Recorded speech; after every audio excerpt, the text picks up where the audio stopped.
오늘 말씀의 주제는 중보기도입니다.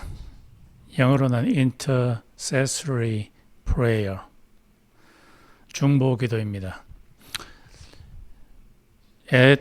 대통령인 빌 클린턴이 어느 날 갑자기 자기의 가슴이 아파왔습니다. 통증이 엄청나게 크게 찾아왔습니다. 그래서 급히 구급차를 대동해서 병원에 갔습니다.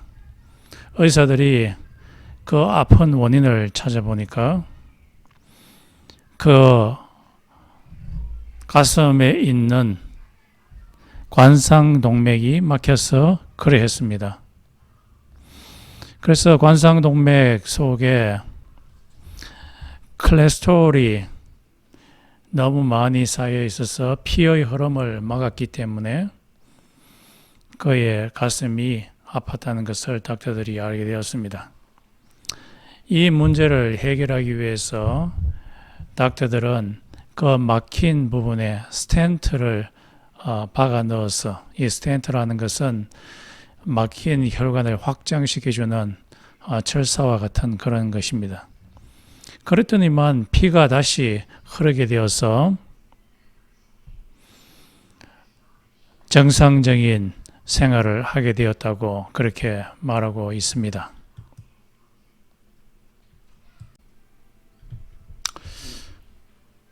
다 그런 건 아니지만은 많은 사람들이 엄청난 고통을 겪고 있습니다. 육체적인 고통을 겪기도 하고 또는 감정적인 고통을 겪기도 합니다.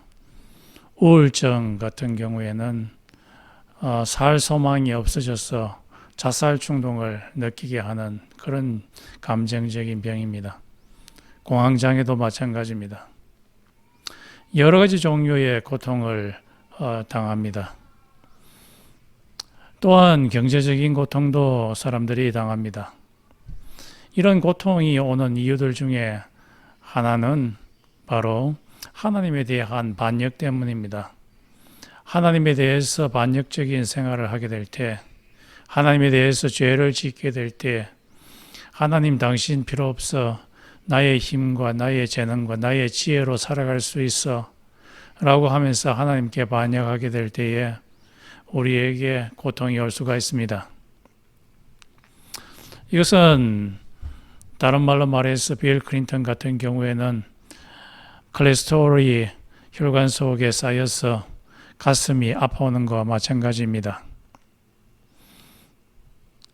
이 문제를 해결하기 위해서 우리 크리스천에게 필요한 것은 중보기도입니다.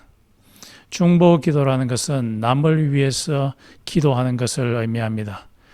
남이 축복을 받도록 다시 그의 삶 가운데서 하나님의 축복의 통로가 열리도록 하기 위해서 기도하는 것이 바로 이 중보기도입니다. 이 중보기도를 하게 될 때에 남들 속에 있는 콜레스테롤과 같은 그런 막힘이 뚫히게 되며 하나님의 축복이 다시 흐르게 됩니다. 그러므로 하나님께서는 우리가 중보 기도하는 사람이 되기를 원하시기 때문에 우리는 남들 속에 하나님의 축복이 흐르도록 하기 위해서 중보 기도하는 사람이 되어야 할 것입니다.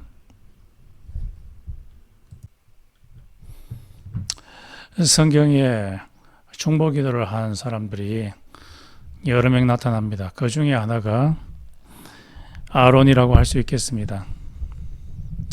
민수기 16장에 보면은 고라라고 하는 사람이 등장합니다. 이 고라라고 하는 사람은 레위 지파에 속한 사람입니다. 이 사람이 약 250명을 지도자를 데리고 와서 모세와 아론에게 대적을 하게 됩니다. 레위 사람들은 주로 하는 일이 성막을 개고 성막을 펴고 또 성막을 옮기는 그런 작업을 하는 허들렛 일을 하는 사람들입니다. 그런데 이 일을 하다 보니까 성막 안에서 일하는 오피스 잡 같은 제사장직을 탐하게 되었습니다. 그래서 이 고라와 고라 일당들이 모세에게 와서 항의를 하고 또 대적을 하게 됩니다. 너희들만 거룩하냐? 우리들도 거룩하다. 우리에게 너희들이 갖고 있는 그 제사장직을 내놓아라 라고 그렇게 윽박지르고 또 심지어는 죽이려고까지 합니다. 그래서 모세와 아론이 굉장히 곤란한 상태에 빠지게 됩니다. 이때에 하나님께서 나타나셔가지고 갑자기 땅을 쭉 가르시고는 고라와 고라 일당에 해당되는 사람들의 가족들을 다 그 속에 집어넣으시고 땅을 닫아버렸습니다. 요즘 말로 말하면 생매장을 시켜버리신 것이죠. 또 그 250명이 갖고 있는 향로에서 불이 나와서 그 불이 250명을 삼켜버리는 아주 끔찍한 일이 일어나게 되었습니다. 이 일이 발생하게 되면은 이 사람들이 해야 할 일은 하나님 앞에서 회개하는 일이죠. 하나님, 저희들이 잘못했습니다. 하나님과의 관계를 다시 한번 회복하기를 원합니다. 이것이 정상적인 상태이지만은 그러나 그 다음 날 온 이스라엘 회중이 화가 나가지고 모세와 아론을 죽이기 위해서 덤벼들기 시작했습니다. 이때 다시 하나님이 등장해서 하나님이 전염병을 보내셔서 10,000명 이상을 그 자리에서 적사시키는 일을 하셨습니다. 그렇게 되자 계속해서 전염병으로 사람을 죽이시는 일을 하나님께서 하시게 되자 모세가 아론에게 이야기하기를 얼른 가서 향로를 갖고 오세요. 향로를 갖고 오고는 그리고 성막 안에 있는 하나님의 불을 갖고 와서 그 안에 집어넣고 그 위에 인센스 향을 집어넣으셔서 향로의 향기가 위로 하늘로 올라가게 하세요 라고 그렇게 이야기했습니다. 그렇게 하면은 이 향의 향기가 하나님께 전달되어서 속죄의 일을 하게 된다. 어토먼트의 일을 하게 된다. 이 이스라엘 백성들의 죄를 속하는 그런 일을 하게 됩니다. 라고 그렇게 이야기했습니다. 그 이야기를 했더니만 아론이 급히 가서 향로를 갖고 오고 또 불을 갖고 오고 또 인센스를 갖고 와서 향로 속에서 연기가 나타나게 해서 그것으로 말미암아 이스라엘 백성들의 죄를 속하게 되는 어토먼트가 일어나게 되었습니다. 그것이 일어나게 되자 하나님께서 보내시던 그 전염병을 하나님이 멈추시는 일이 일어나게 되었습니다. 이것을 보게 되면은 우리들은 이 중보의 일이 정말로 중요한 일이구나라는 것을 알게 됩니다. 아론의 입장에서 보았을 때 이 반역하는 온 회중은 원수와 같은 자들이죠. 그런데 원수와 같은 자들을 위해서 지금 아론은 중보자의 역할을 하고 있었던 것이었습니다. 이것을 보게 될 때 우리들이 받아야 할 교훈은 우리들도 역시 우리 주위에는 원수와 같은 자들이 있게 마련이고 그 자들이 어려움에 처하게 되었을 때 우리가 해야 할 일은 저 사람 잘 되었다, 고소하다 라고 그렇게 말할 것이 아니라 하나님을 향해서 중보 기도하는 자가 되어야 될 것입니다. 저 사람 속에 하나님께서 임하시는 그 고통을 멈춰달라고 대신에 하나님께서 축복을 내려달라고 기도해야 될 것입니다. 성경에 특히 팔복 가운데 예수님께서 말씀하시기를 남과 화평하기를 힘쓰는 그 자를 위해서 그 자는 바로 하나님의 자식이라 일컬음을 받을 것이라 라고 그렇게 말씀하고 있습니다. 남을 위해서 남이 하나님의 심판이 아니라 하나님의 축복을 받도록 그의 삶 가운데 하나님의 축복의 통로가 막히지 않도록 기도하는 자는 바로 하나님의 자식이라 일컬음을 받을 것이라고 말씀하셨습니다. 그러므로 우리들은 이런 중보의 기도를 드려야 할 것입니다. 또 다른 중보의 예는 모세라고 할 수 있겠습니다. 모세는 여러 번 반역하는 이스라엘 백성들을 위해서 하나님께 중보 기도를 드렸던 자입니다. 여러 가지 중보 기도들 중에 하나에 소속되는 것이 바로 모세의 팔 하늘로 올림입니다. 모세가 120살 되어서 마지막으로 프라미스 랜드에 들어가기 전에 아말렉과의 전쟁 가운데 임하게 되었습니다. 이 전쟁에서 모세가 하나님의 지팡이를 두 손에 들고 팔을 올리면은 이스라엘 백성이 전쟁에서 승리를 하지만은 모세가 팔이 아파서 내리게 되었을 때 그때는 이스라엘 백성이 아말렉과의 전쟁에서 패하게 되었습니다. 그래서 계속해서 이스라엘 백성이 전쟁에서 승리하도록 하기 위해서 아론과 자기의 형 아론과 훌이라는 사람은 이방인이었는데 유대인이 된 사람입니다. 이 두 사람이 모세의 두 팔을 하늘로 올리도록 받쳐주었습니다. 그래서 모세의 두 팔이 하늘로 계속해서 올라갔기 때문에 이스라엘 백성이 아말렉과의 전쟁에서 승리하게 되었습니다. 이것이 시사하는 바가 큽니다. 우리들은 우리 주위에 영적인 전쟁을 벌이고 있는 여러 사람들을 만나게 됩니다. 하나님의 능력과 하나님의 지혜를 선택할 것인가 아니면은 이 세상의 재물과 이 세상의 능력과 이 세상의 지혜를 의존할 것인가 하는 영적인 전쟁 가운데 있는 사람들을 만나게 됩니다. 이 사람들이 영적인 전쟁에서 승리하도록 하기 위해서 우리가 해야 할 일은 모세와 같이 우리의 두 손을 하늘로 모아 올려서 중보 기도를 하는 것입니다. 우리 주위에 있는 그 사람들이 영적인 전쟁에서 승리하도록 하나님께 기도하는 것입니다. 기도할 때 하나님께서 우리의 기도를 들으시고 그들이 영적인 전쟁에서 승리할 수가 있는 것입니다. 여러분 주위에 있는 그 사람들을 위해서 기도하십시오. 기도하는 것이 그 사람들을 영적인 전쟁에서 승리케 하는 가장 큰 요인입니다.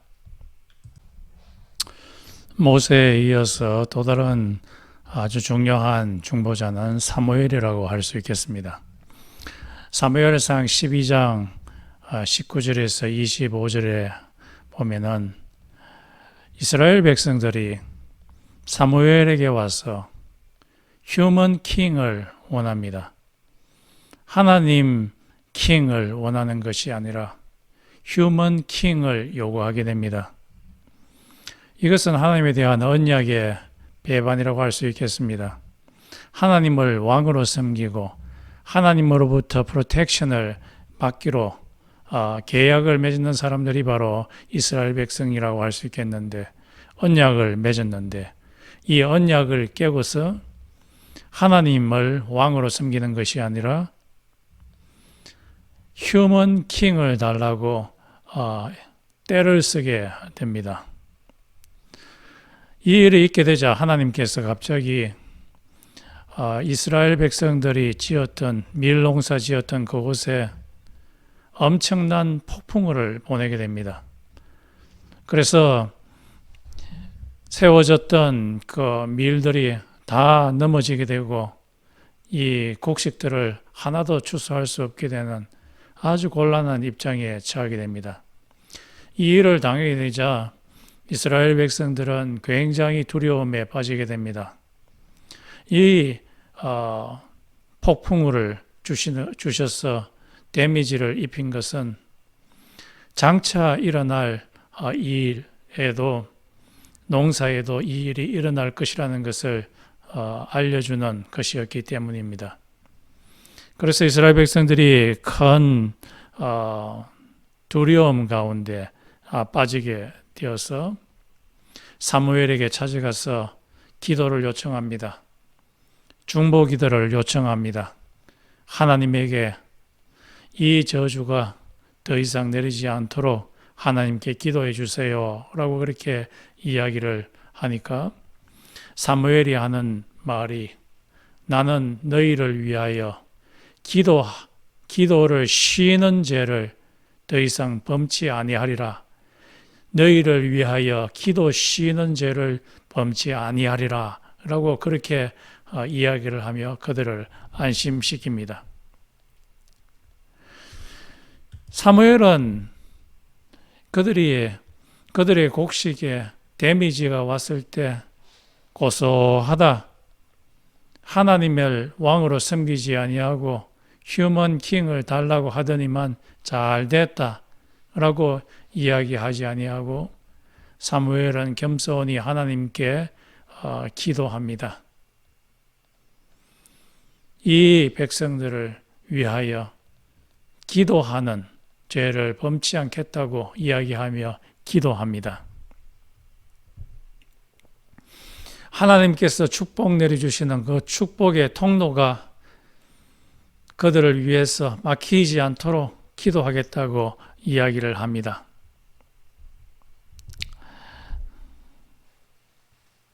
우리들은 이 사무엘과 같이 우리 주위에 그들의 범죄함으로 말미암아 하나님을 왕으로 섬기려고 하지 아니하고 인간을 왕으로 섬기려고 하고 인간에게서 뭔가를 구원을 얻으려고 그렇게 애쓰는 그 자들이 하나님의 이 중보 기도는 사람만 하는 것이 아니라 하나님도 하십니다.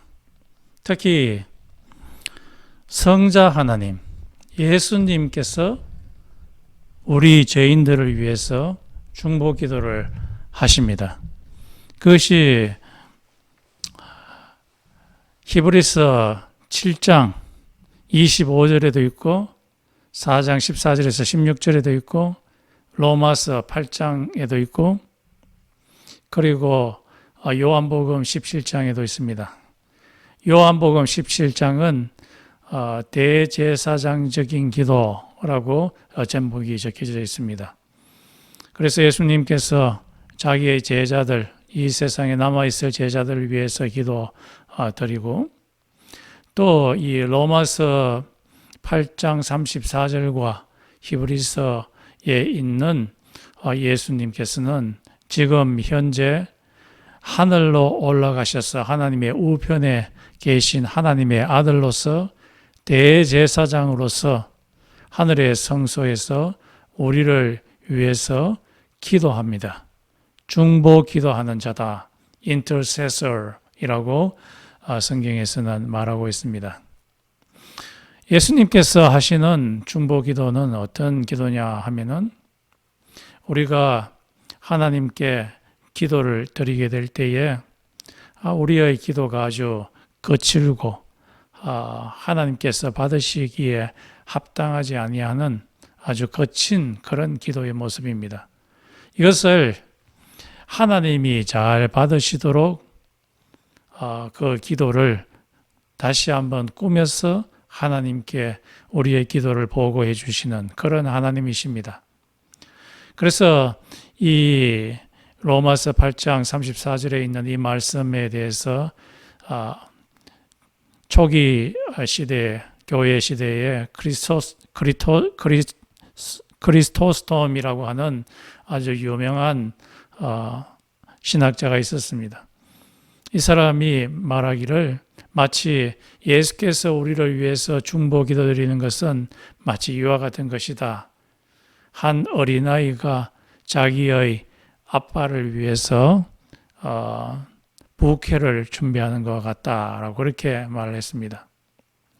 한 어린아이가 들에 가서 아빠를 위해서 여러 가지 부케를 준비하는데 여러 꽃들을 따고 또 좀 쓸모없이 보이는 잡초들도 많이 갖고 와가지고 이것을 한 묶음으로 만들어서 아빠한테 드리려고 합니다. 그런데 이 아이가 드리기 전에 그의 어머니에게 보여줬더니 어머니께서는 좀 좋지 않게 보이는 이 잡초들 이것들은 다 없애고 꽃만을 아주 정돈을 잘해서 부케를 다시 만들어서 아빠한테 드리도록 합니다.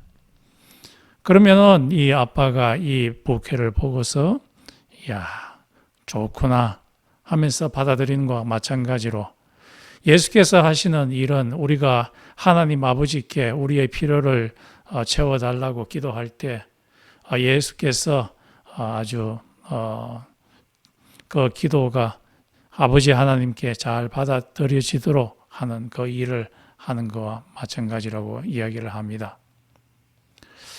하나님이신 예수님께서도 우리의 기도, 우리의 필요를 위한 그 기도가 이루어지도록 아버지께 잘 준비해서 기도드리는 분이십니다.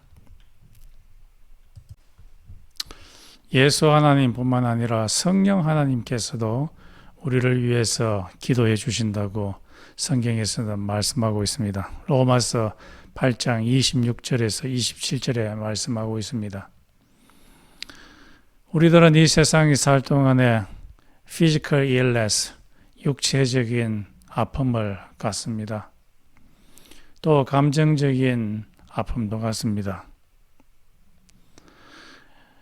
이런 고통이 있는 이유는 바로 우리의 첫 조상인 아담이 지은 죄가 우리에게 전가되어서 오기 때문입니다.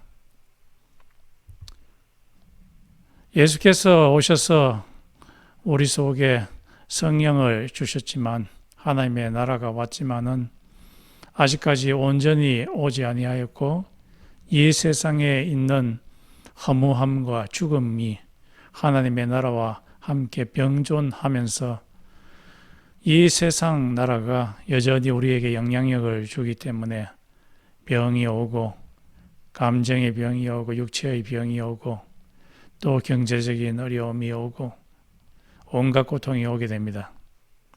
이런 고통이 오게 될 때에 우리들은 정확하게 무엇을 위해서 기도해야 될지 모릅니다.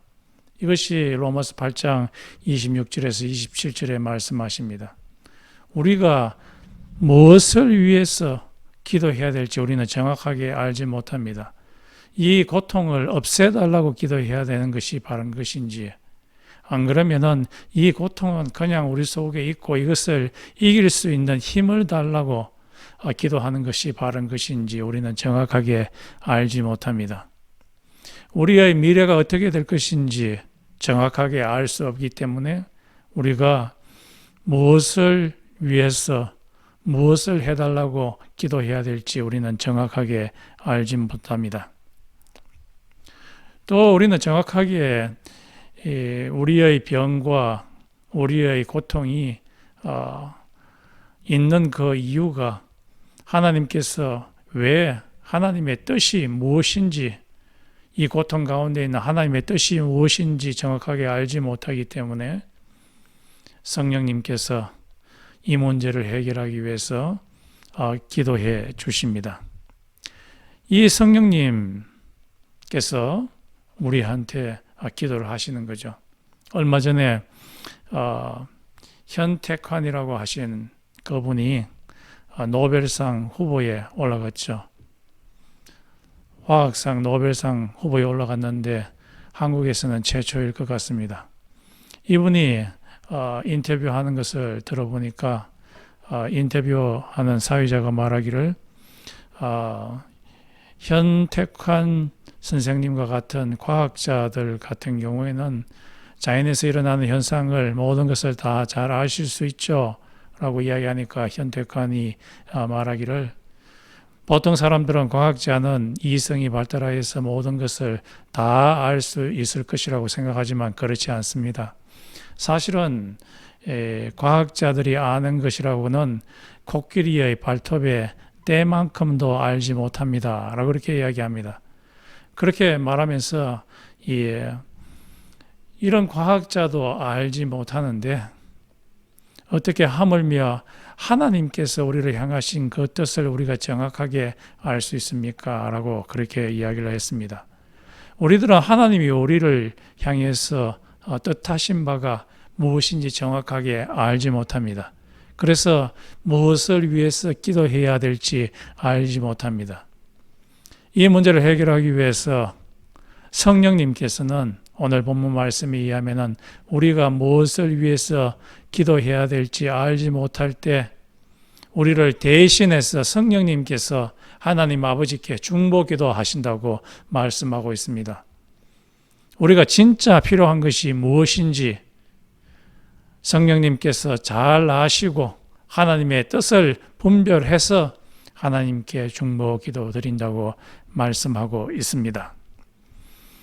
그래서 어떻게 보면 우리들이 코로나 바이러스로 말미암아 염려하고 근심하고 있지만은 다른 한편으로 봤을 때 걱정할 필요가 없다는 것을 알 수 있습니다. 왜냐하면은 성령 하나님께서는 우리의 처지를 잘 아시고 우리를 향한 하나님의 뜻이 무엇인지 아시고 우리를 위해서 중보기도 해 주시기 때문입니다. 하늘에서는 예수 그리스도께서 대제사장으로서 우리를 위해서 중보기도 하시고 땅에서는 우리의 마음속에서 성령님께서 우리를 위해서 중보기도 해 주시는 분이십니다. 이런 성령님의 중보기도가 있기에 우리는 우리의 지식이 짧고 지혜가 짧아서 불안해질 수 있지만은 성령님의 중보기도 때문에 우리의 마음이 든든해지게 됩니다. 김하중이라는 분이 계십니다. 그분은 중국 대사였습니다. 주중 한국 대사죠. 이분은 어렸을 때에 예수 믿는 집안에 있었지만은 예수에 대한 믿음을 버렸던 아주 신자였습니다. 거의 예수를 믿지 아니하고 교회를 청년 때에 다니지 않았던 그런 사람이었습니다. 이 사람이 사랑하는 사람과 결혼을 하게 되었는데 그 아내 되시는 분이 불교를 믿는 사람이었습니다. 불교를 믿게 되는 사람이 김하중의 집에 크리스찬 집안에 시집을 오게 된 것입니다. 그런데 이 김하중의 어머니가 아주 예수를 신실하게 믿는 사람이었습니다. 이 김하중의 불교를 믿는 이 아내가 자기의 며느리가 이 집안에 들어왔을 때 김하중의 어머니는 며느리를 위해서 날마다 중보기도를 하기 시작합니다. 이 애가 예수를 믿는 사람이 되게 해달라고 기도를 하게 됩니다. 그러면서 이 어머니는 며느리를 주일날만 되면 김하중은 집안에 그냥 놔두고 며느리만 데리고 교회로 데리고 갑니다. 그러면 그 며느리가 너무너무 싫어합니다. 자기는 불교를 믿고 있는데 왜 어머니가 나를 교회에 데리고 가는가? 너무너무 싫어했습니다. 그런데 몇 달이 지난 후에 그의 아내가 김하중에게 전화를 했습니다. 여보, 나 예수 믿기로 했어. 라고 그렇게 말했습니다. 그러자 김하중이가 깜짝 놀래가지고 어떻게 예수를 믿게 됐어? 그렇게 이야기하니까 이 아내가 말하기를 어느 날 갑자기 하나님의 presence, 하나님의 임재, 하나님이 내 마음속에 들어오는 것을 느꼈어. 라고 그렇게 말을 했습니다.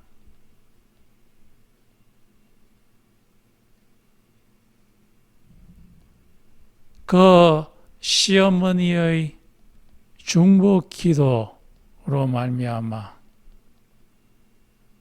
하나님의 임재가 그 며느리 속에 들어가게 되었고 이 며느리는 처음으로 하나님이 살아계시는 것을 느끼게 되었던 것입니다. 그래서 예수를 영접하게 되었습니다.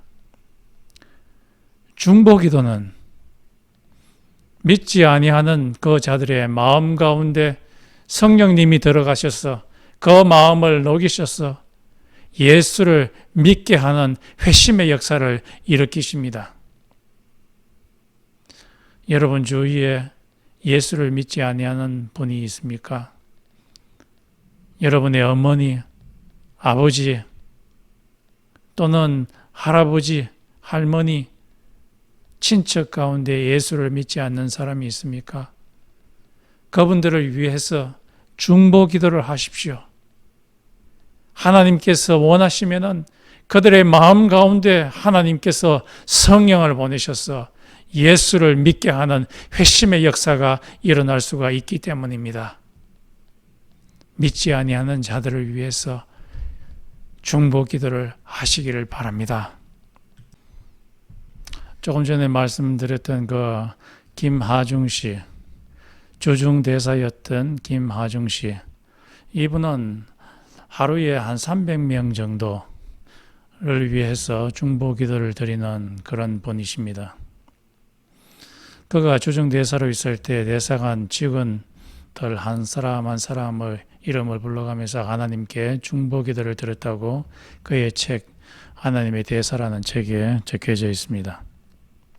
그 책에 의하면은 미스 킴이라고 하는 사람이 이 대사관에 들어오겠다고 지원서를 내었습니다. 그 지원서에 보니까 미스 킴의 아버지는 목사였습니다.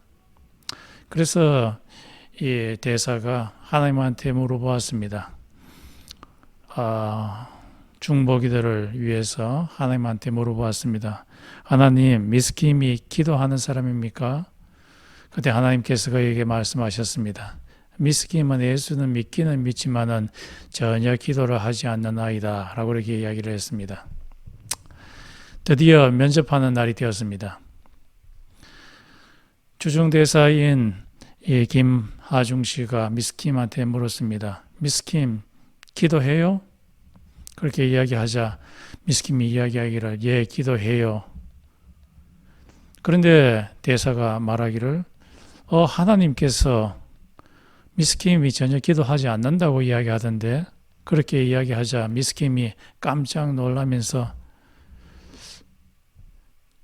당사자가 기도한다고 하는데 어찌 대사가 기도하지 않는다고 감히 말할 수 있는가? 그렇게 생각하며 이 미스 킴이 말했습니다. 어떻게 대사님께서는 내가 기도하지 않는 걸 아시나요? 그렇게 질문하니까 김하중 씨가 이야기하기를 내가 하나님한테 기도해 보니까 하나님께서 그렇게 말씀하셨어 라고 이야기를 했습니다. 그러면서 김하중 씨가 말하기를 기도하고 여기 대사관에서 일할 거예요? 아니면은 기도 안 하고 다른 데로 전보 발령을 내릴까요? 그렇게 이야기하니까 미스 김이 말하기를 기도하고 여기에서 일할게요. 라고 그렇게 이야기를 했습니다. 그러고 나서 다시 한번 김하중 씨가 미스 김을 위해서 기도하기를 하나님한테 물어보았습니다. 하나님, 미스 김 기도해요? 라고 하니까 하나님께서 말씀하시기를 기도하지 않는다고 이야기를 했습니다. 그 후에 며칠 후에 미스 김을 김하중 씨가 만나서 미스 김 기도해요? 라고 물어보니까 기도 안 해요 라고 미스 김이 이야기를 했습니다. 왜 미스 김은 기도하지 않아요? 기도하겠다고 약속해놓고, 그리고 얼마 지나지 않아서 김하중 씨가 다시 하나님한테 물어보았습니다. 미스 김이 지금 기도하고 있나요? 하니까 하나님께서 말씀하시기를 조금 기도한다. 그래서 얼마 후에 김하중 씨가 또다시 미스 김을 만났을 때 기도해요? 라고 물어보니까 미스 김이 말하기를 예, 기도해요. 그런데 김하중 씨가 말하기를 그런데 기도하기는 하는데 기도 조금 하지요. 라고 이야기를 하니까 이 미스 김이 깜짝 놀랐습니다. 어찌 이 김하중 씨가 기도를 조금밖에 안 하는지 아시는가? 갑자기 두려움이 그의 삶 가운데 들어오게 되었습니다. 하나님께서 미스 김 자기 자신의 마음 속에 들어오셔서 기도하는지 조금 하는지 안 하는지를 다 아시는 그 하나님, 그 하나님에 대한 두려움, 또한 하나님께서 그녀를 버리지 아니하시고 케어하고 계신다는 그 감사함, 이런 것 때문에 눈물을 흘리기 시작했습니다. 그리고 나서 미스 킴이 변하기 시작했습니다. 하나님에 대한 기도가 뜨거워지기 시작했습니다. 그녀의 마음 속에서는 기도에 불이 붙기 시작했습니다. 하나님한테 다시 김하중 씨가 물었습니다. 미스 킴 기도하고 있나요? 열심히 하고 있다. 하나님께서 말씀하셨습니다. 다음에 만났을 때에 김하중 씨가 미스 킴에게 물었습니다. 기도하고 있어요? 그러니까 미스 킴이 말하기를 예, 열심히 기도하고 있어요. 이런 김하중 씨가 미스 킴을 위한 중보기도, 그 기도에 하나님께서 응답하셔서 미스 킴은 기도의 용사가 되었던 것입니다. 그 당시에 탈북민들이 중국 대사를 통해서 들어오는데 이 사람들을 돕는 것은 사명감 없이는 불가능한 일이었습니다. 그런데 이 미스 킴을 그 대사관에 탈북민들을 위한 그곳으로 보내셔서 일하게 하셨습니다. 그 속에 기도 가운데서 주시는 그 하나님의 능력과 하나님의 사랑이 그녀의 마음 가운데 불탔기 때문에 그 탈북자를 돕는 그 일을 잘 수행할 수 있었던 것입니다. 미스 킴이 그녀의 마음 가운데 기도가 불탈 수 있었던 것은 김하중 대사의 중보 기도 때문이었습니다. 그렇습니다. 하나님은 우리의 모든 상황을 다 알고 계십니다. 우리들이 중보 기도할 때에 어떨 때는 우리도 영적인 동물이어서 상대방이, 우리의 기도의 대상 상대방이 기도하고 있는지 안 하고 있는지 영적인 상태를 짐작할 때가 있습니다. 알 수가 있습니다. 우리들이 이 사람들을 위해서 기도하게 될 때, 그들을 위해서 중보 기도하게 될 때 그들의 영적인 상태가 강건하게 될 수가 있습니다. 우리가 기도할 때에 상대방이 영적으로 강건해질 수 있고 영적인 전사, 영적인 전쟁 군인이 될 수가 있는 것입니다. 우리 중보기도 합시다. 상대방을 위해서 기도합시다. 그렇게 될 때에 그 사람이 기도의 사람, 하나님의 전사로서 트랜스폼 되는 역사가 일어나게 됩니다. 하늘에 계신 예수 그리스도와 이 땅에 계신 성령님께서 하나님으로서 우리를 위해서 중보기도할 뿐만 아니라 이 세상에 있는 우리 교인들도 하나님께 중보기도를 드려야 합니다. 김진홍 목사가 1970년대에 정치범으로 감옥소에 갇히게 되었습니다. 그때 받았는 선고는 13년이었습니다. 그래서 13년 동안 감옥에서 성경이나 실 큰일자라고 생각하고 있었는데 한 1년 정도 지나서 청계천에 있는 활윈교회 김진홍 목사가 담임하고 있던 그 교회의 교인들이 여러 명 면회를 왔어요. 그래서 면회를 하는데 그 교인들이 말하기를 지금 활윈교회에서는 작정기도, 금식 작정기도 40일을 작정기도를 하고 금식하고 있습니다. 돌아가면서 금식 기도를 하고 있습니다. 라고 그렇게 이야기했습니다. 김진홍 목사가 석방되도록 40일 후에 석방되도록 금식하며 기도를 시작했습니다. 그렇게 이야기를 했습니다. 그때 진홍 김은 그들에게 말하기를 그곳에서 청계천에서 있는 그 성도들은 다 껌빠리고 또 닭강장사하고 아주 육체적인 노동을 해야만 하루하루 살아갈 수 있는 사람이기 때문에 이 사람들아 금식하지 말고 밥 먹으라 라고 그렇게 말했습니다. 그리고 나를 위해서 기도할 필요가 없다. 그렇게 금식하며 기도하지 마라 라고 그렇게 이야기했습니다. 그런데 얼마 지나지 않아서 이 교인들이 다 돌아가고 아주 수일이 지나고 나서 간수가 말하기를 70번 이것은 김진홍의 제수번호였습니다. 출소할 준비하시라요.